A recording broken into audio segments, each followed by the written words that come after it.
In addition to adding dimensions to our plans, what we also want to do is we want to add notes and arrows, okay, pointing to different aspects of the project.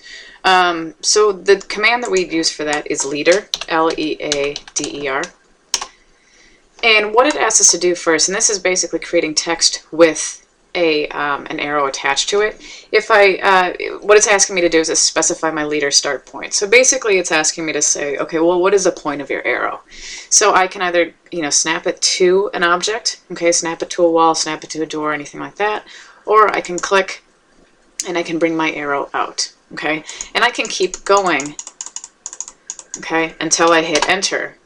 And then that's going to ask me for the first line of my annotation text. So basically that's my prompt to start typing in, some sort of, let's say, office. Okay, but again, I want to make sure I'm in caps, and I'm going to type in the word office. I'm going to hit enter, and then I'm just going to hit enter again to get out of that. Now what you'll see is that you have this crazy arrow that's attached to this text, right? And we know from kind of working through the graphics of it that this doesn't really look that good, okay? So I'm going to erase this, okay? And what I'm going to do is I'm going to type in leader again, and I'm going to specify my start point. And then what I'm going to do is I'm just going to click to specify the next point and then hit enter to get into that next step. Type in office, hit enter again. And what it does is it basically does two things, okay? One of them is it attaches this leader to this text. So if I move this text, okay, the leader is going to go with it, okay?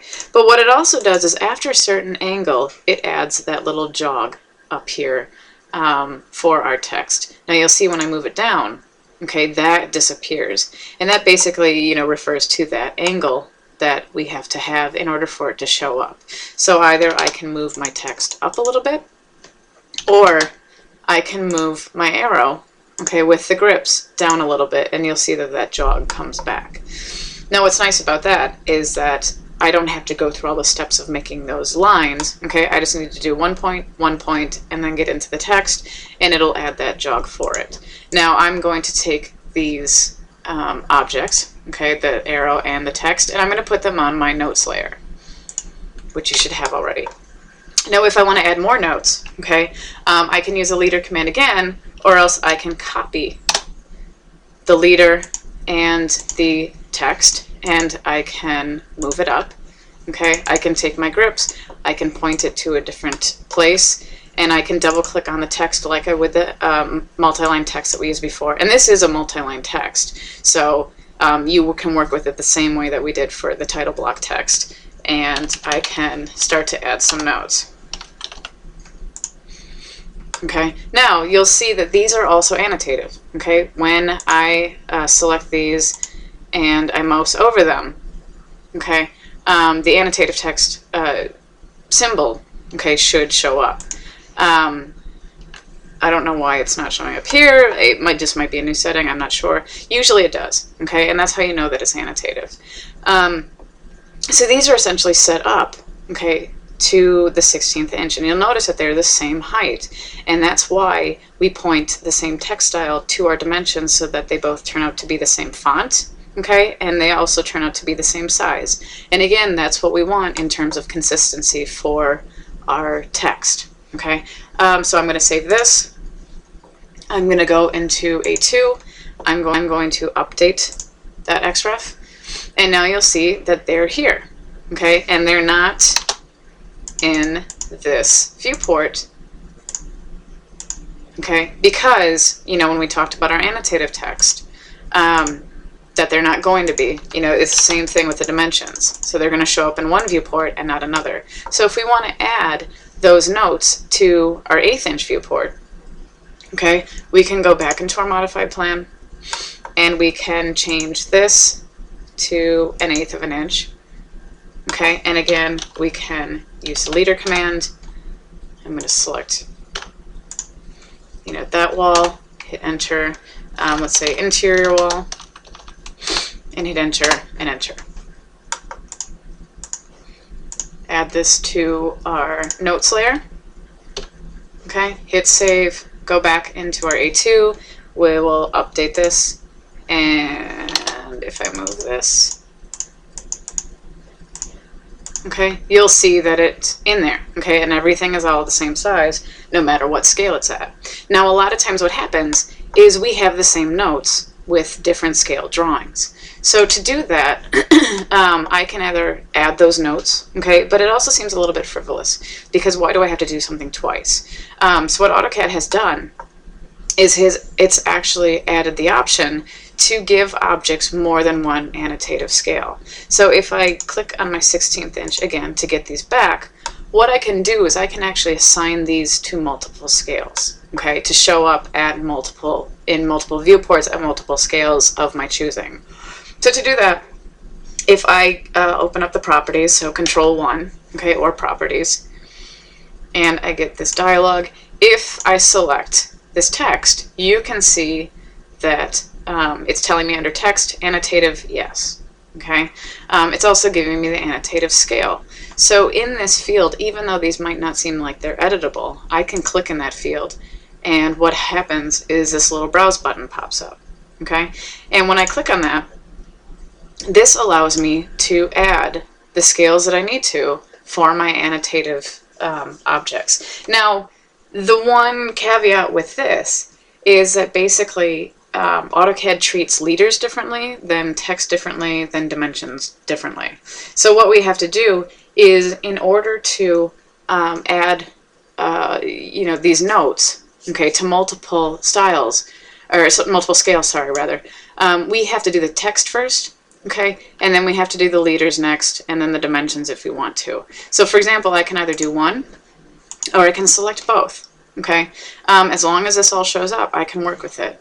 So under annotative scale, I'm going to click in that field, okay, I'm going to click on that browse button, and what I'm going to do is I'm going to add that 1/8 inch scale to it. So I'm going to find it, select it, hit OK, and hit OK. Okay, nothing happens, okay, but it's associated with multiple scales. Okay, now what I'll have to do is, in order to make the arrows go with it, okay, I have to select the arrows. I have to find where, and it's going to change from object to object. Under miscellaneous now, I see that the scale list is under miscellaneous. And I'm going to add an 1/8 inch there and hit OK. So that now, when I go to save it, and in your versions, what should happen is that when I mouse over this, you should see 2 annotative objects. Okay, that just means that it's multiple, so it could be assigned to 4 scales, and you'll still see this 2 symbols next to each other. If I mouse over this, same thing. Also, you'll see that when you select it, it shows 2 different views of it, and that just shows it at the different scales that it's at. Okay, right now it's only showing the one at 16th, but if I change it to 1/8, you'll see that now it also appears there at the proper scale too as well. So if I save this now, and if I go to A2 and again update it, okay, you'll see it's here where it was originally, and now it will show up in this viewport too as well. Okay, we can do the same for dimensions. So again, I'm going to go back into here, and I can assign this dimension, okay, to have multiple scales too as well. And again, as I said, it treats leaders and text and dimensions differently. So I have to select this and then go on, all the dimensions. If I want to do multiple, okay, I have to select all the dimensions at once, go into my scale list, and I can add the 16th in there, hit OK, and hit OK. Save that. Okay, go back into my sheet, update that, and that dimension should show up here too as well. Okay, so I can start to add different dimensions like that. Now, if I ever want to change the dimensions and delete a dimension, I would do the same thing. So I can select my 2 lines of text. I can go to my annotative scale and select that. The only thing is, I can change these, so let's change this to a 1/4, okay, scale. I can get rid of my 1/8 inch, okay, but if I have one scale in here, okay, so for example 1/16, I can't delete that. Okay, basically what I have to do before anything is I have to add one and delete the other. You always have to have one in there. Okay, and then what I'm going to do is do the same thing for that. So I'm going to actually add my 1/4 inch first so that I can select my 16th, hold down Control, hit select 18th, or 1/8, sorry, delete those, hit OK, and those will disappear. The reason why they disappear is that this light bulb's off, and that's at 1/8. If I switch this to a 1/4 inch, those will appear, everything else will disappear. If I save this and go back to my sheet and update it with my saved XREF, you'll see that they disappear from here because we took them out of the 16th inch scale. And now if I take this and I scale it to a 1/4, they show up there. Okay, you can see them right there. And that's basically the gist of annotative scale. And you know, it seems very complicated to set it up at first, okay? But when you start to work with it more and more and more, it's going to start to make a lot more sense, and you'll find that it's a lot easier than doing it the old way. Now, one other thing that I want to show you is that when we start to work with our plans, okay, you'll find that you're going to have extra blocks, okay? So if I type in, let's say B-edit, and I have my list of blocks, you know, right now I only have you know, some of them, but I might have a list of blocks that, you know, blocks that I'm not using that I want to get rid of.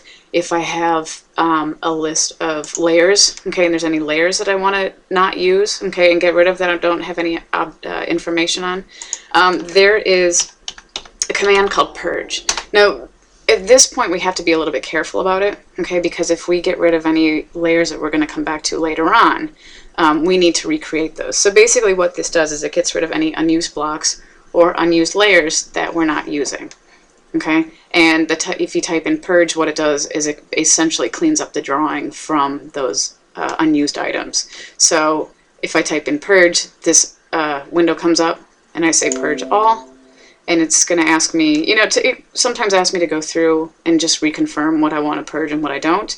If I know that I want to purge everything, I say purge all items, purge all, okay, and then once it goes through that, and if I don't have anything more to purge, then I can go to close, okay. Again, I'm showing this as a way for you to start to clean up your drawings a little bit if you've noticed that they're getting a little full already, but essentially, you know, the lesson behind it is to be careful with it because you do have the potential for erasing layers that you might need later on.